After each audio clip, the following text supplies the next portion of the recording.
So here's I will show you the exact way to download RedNote videos from computer.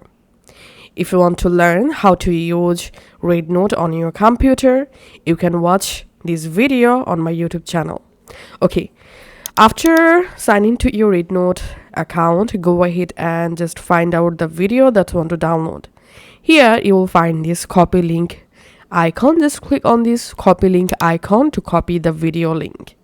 Once you have the video link, open a new tab and type here RedNote video download, and you have to open this website rednote-downloader.com. Here in this box, paste here your RedNote video link and click on download media, and it may take some moments to validate the link here.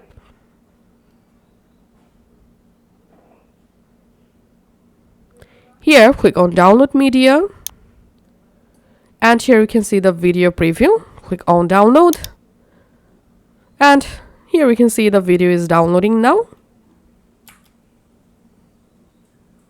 Once the video downloaded, I'm going to opening my file explorer, going to downloads, and here we can see the video that I just downloaded from RedNote app without any watermark. So that's how you can actually do it. Thank you.